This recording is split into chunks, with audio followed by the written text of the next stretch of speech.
상한 심령의 예배자에게 주시는 위로라는 제목으로 말씀 전하겠습니다. 드디어 이사야 마지막 장 66장에 도달했습니다. 그동안 구약에서 분량이 가장 많은 예언서인 이사야서를 긴 시간 쭉 살펴보았습니다. 그런데 이사야서가 보여주는 큰 특징 하나를 말씀드리자면 심판으로 시작해서 회복과 소망의 말씀이 주어진다는 점입니다. 이사야서를 크게 두 부분으로 나눌 수 있습니다. 1장에서 39장까지 주로 심판 메시지를 선포하는 전반부와 40장부터 66장까지 소망의 메시지를 선포하는 후반부입니다. 도저히 구원받을 수 없는 죄악된 상태로 인해 무서운 심판이 선고됩니다. 그런데 그렇게만 끝나면 참 비참하겠죠. 그래서 심판의 선포 다음에 하나님이 친히 회복과 구원을 이루어 주시겠다는 약속을 주십니다. 택한 백성에게는 절망이 아닌 소망으로 그 마지막 결론을 맺어 주시기에 얼마나 감사한지 모릅니다. 하나님 백성, 신자를 부르실 때 삶의 어떠한 처지에서 부르시든지 그 인생의 결론을 복된 소망으로 귀결시켜 주시기에 정말 복음이라고 할 수 있습니다. 마지막에 웃는 자가 승자입니다. 성도는 마지막에 웃는 자로 부름받은 것입니다. 오늘 본문 66장은 이사야서의 대장정을 마무리 짓는 장으로서 큰 그림으로 설명되었던 심판 후 회복이라는 메시지를 보여주고 있습니다. 본문 1에서 6절은 심판에 관한 말씀이고 이어서 7에서 14절은 회복과 위로의 메시지를 제시합니다. 내일 본문에서도 66장 15절에서 17절은 심판, 마지막 18절에서 24절은 구원받은 자에 대한 비전을 제시해 주십니다. 내일 보시겠지만 마지막 24절은 구원받은 백성이 패역한 죄인들의 불심판을 보는 장면으로 마무리가 되면서 역시 심판과 구원의 말씀이 균형을 이루며 끝맺고 있습니다. 하나님은 무조건적인 사랑, 용서를 베푸시는 분이 아닙니다. 반대로 무조건적인 심판, 저주를 퍼부으신 분도 아닙니다. 하나님은 완전한 공의와 완전한 사랑 둘 다를 성취하시는 분이십니다. 완전한 공의와 사랑이 만나는 조건, 일종의 기준으로서 구원이냐 심판이냐를 나누십니다. 공의와 사랑의 접점이 바로 예수 그리스도의 십자가입니다. 십자가 복음이라는 유일한 구원의 방편을 믿느냐 믿지 않느냐는 성경이 정한 그 조건 안에서 하나님은 죄인에게 용서와 구원을 주시기도 하고 심판과 저주 가운데 내버려 두시기도 하는 것이죠. 이러한 성경적인 기준을 분명히 아시면서 하나님의 뜻과 말씀 앞에 엎드리고 순복해야 하겠습니다. 그런데 이미 소개해드린 대로 오늘 본문 앞부분은 심판에 관한 메시지라고 했습니다. 거짓 예배자에 대한 책망과 심판의 말씀이 나오고 있습니다. 그들의 특징은 한마디로 하나님의 말씀 앞에 두려워하지 않는 것입니다. 본문 4절, 나 또한 유혹을 그들에게 택하여 주며 그들이 무서워하는 것을 그들에게 임하게 하리니 이는 내가 불러도 대답하는 자가 없으며 내가 말하여도 그들이 듣지 않고 오직 나의 목전에서 악을 행하며 내가 기뻐하지 아니하는 것을 택하였음이라 하시니라. 거짓 예배자들은 하나님이 불러도 대답하지 않습니다. 하나님이 말씀하셔도 듣지 않습니다. 대신 하나님 목전에서 그 눈앞에서 감히 성전 안에서 예배하면서 악을 행합니다. 하나님이 기뻐하지 않는 일들을 선택하며 악행하는 것이죠.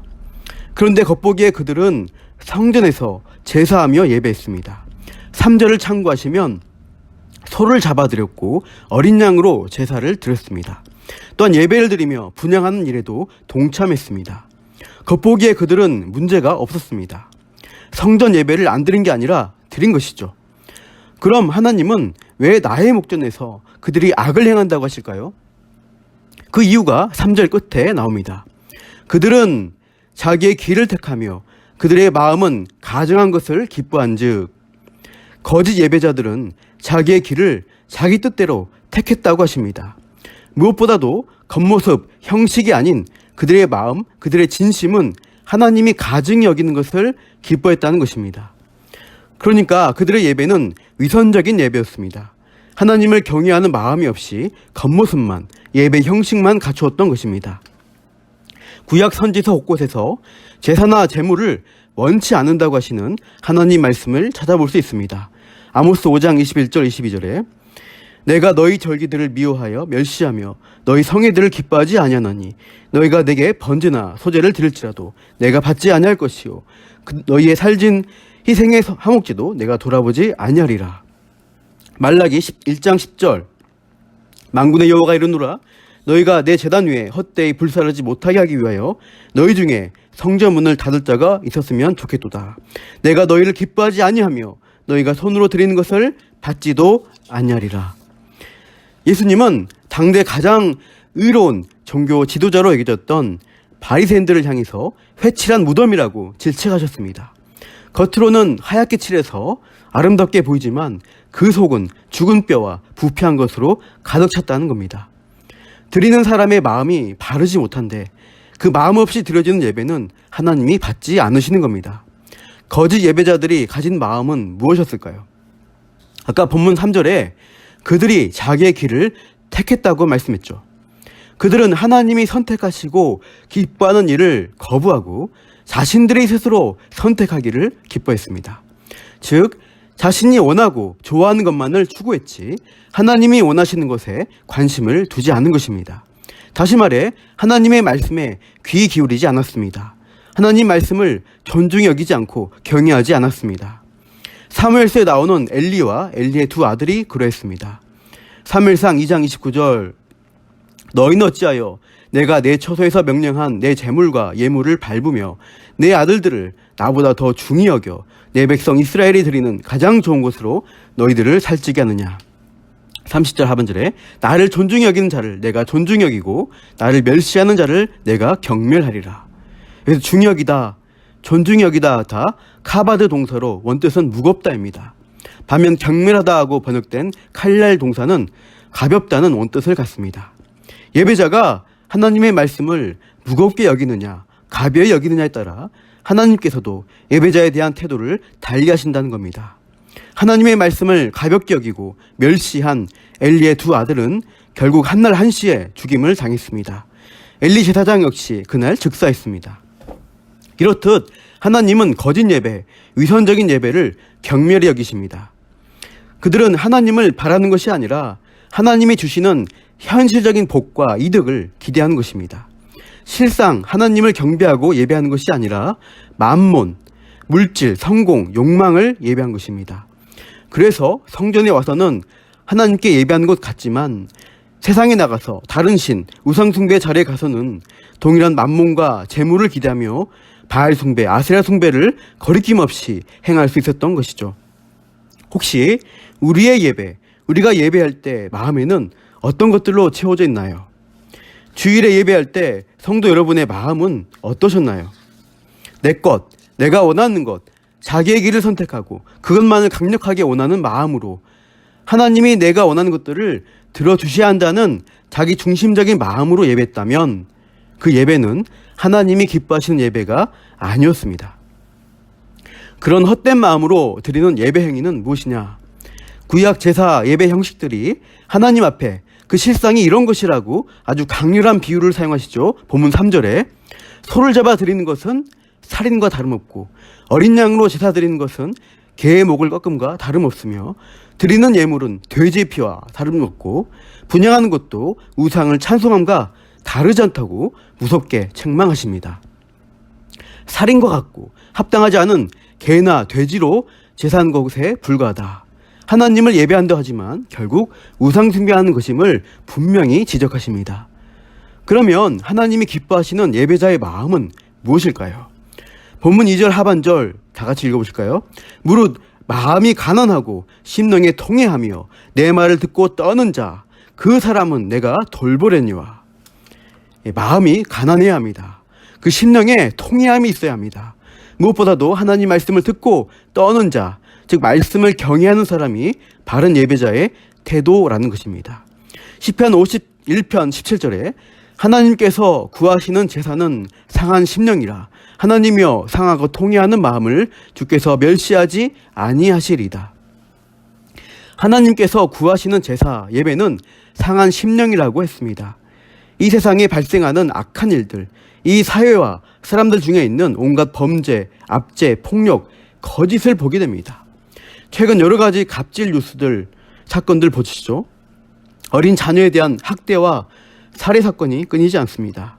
노년의 부모에 대한 학대와 방치, 또 어제 뉴스인가요? 병원비가 아까워서 중병을 앓는 아버지를 굶겨 죽인 비정한 아들도 있었습니다. 보험금 타려고 아버지를 살해한 사건에 대한 재판이 진행되고 있다는 뉴스도 보았습니다. 욕망이 사람을 짐승보다 못하게 만드는 그런 일들이 비일비재합니다. 결국 내 속에도 도사리고 있는 이 죄 때문에 하나님 앞에 얼마나 부족한지를 깨닫게 되기에 마음이 상하고 통회하는 심령으로 하나님 앞에 나아가는 그 정직한 마음을 가져야겠습니다. 그런 마음을 하나님이 멸시하지 않는다고 하시는 겁니다. 죄를 책망하시는 공의로우신 하나님 앞에, 그 말씀 앞에 떠는 자에게 하나님은 어떻게 하시는가? 내가 돌보겠다. 하나님이 돌봐 주시겠다. 죄 때문에 아파하는 예배자를 하나님이 책임져 주시겠다고 말씀하십니다. 그래서 본문 7절 이후에 바른 예배자에 대해서 하나님이 친히 주시는 은혜, 위로에 대해서 선포하십니다. 7절, 시온은 진통을 하기 전에 해산하며 고통을 당하기 전에 나말을 낳았으니. 8절 끝에 시온은 진통하는 즉시 그 아들을 순산하였도다. 아담과 하와의 범죄 결과로 주어진 것 중 하나가 출산의 고통이었습니다.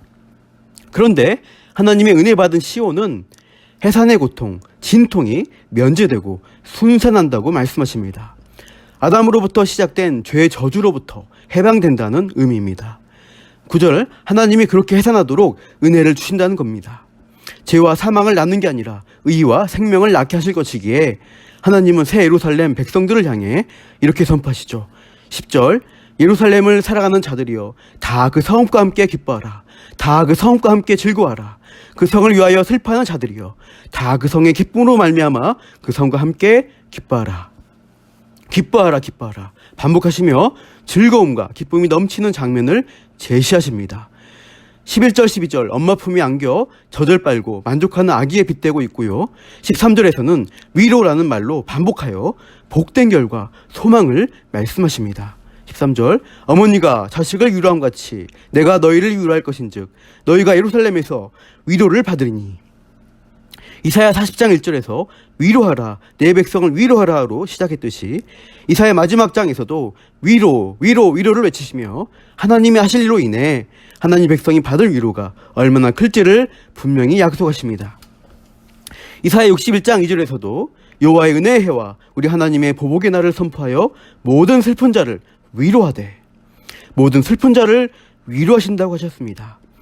오늘 본문 2절의 표현으로는 마음이 가난하고 심령에 통회하며 하나님 말씀 앞에 떠는 자를 하나님이 가장 확실한 위로로 돌보아 주신다는 겁니다. 그래서 14절 상반절에 너희가 이를 보고 마음이 기뻐서 너희 뼈가 연한 풀의 무성함 같으리라. 너희 뼈, 마른 뼈, 거의 죽은 생명처럼 되었다는 거죠. 죄로 인해 상하고 통회하고 아파하는 마음으로 마른 뼈 같은 심정으로 예배하는 자가 간절히 하나님을 붙들고 은혜를 구합니다. 그런 예배자에게 하나님의 돌보심이 있습니다. 마른 뼈와 같은 성도에게 연한 풀이 무성함 같게 하십니다. 봄배에 솟아나는 새싹, 새로운 풀, 실록처럼 생명의 풍성함을 경험하게 하십니다. 14절 하반절, 여호와의 손은 그의 종들에게 나타나겠고 그의 진노는 그의 원수에게 더하리라. 생명, 새힘 주시는 하나님의 손이 상한 심령으로 예배한 자들에게 나타나고, 반면에 거짓된 마음으로 우상 숭배하듯 한 자에게는 그런 은혜가 없고 진노가 닥치게 될 것입니다. 사랑하는 성도 여러분, 내가 원하는 것보다 하나님이 원하시는 뜻을 구하며 예배하시기 바랍니다. 하나님 말씀을 존중히 여길 때 하나님의 뜻을 알 수 있습니다. 날선 검과 같은 하나님 말씀에 비추어 이 세상의 죄악, 나의 죄와 연약함으로 인한 상한 심령이 되어 하나님의 은혜를 구하는 예배자 되시기를 바랍니다. 그렇게 매일 바르게 예배하는 그 자리에 하늘의 위로, 위로가 넘치게 됩니다. 그 사람은 내가 돌보겠다고 선포하신 하나님께 소망을 주시고 오늘도 상한 심령의 삶의 예배자로 살아가시기를 축복합니다. 기도하겠습니다. 하나님 아버지, 가난하고 통해하는 상한 심령에 대해 하늘의 위로와 은혜 주신다는 말씀을 배웠습니다. 하나님 말씀을 존중히 여길 때 죄에 더욱 민감해지고 예배할 때마다 상한 마음으로 나아가게 하옵소서.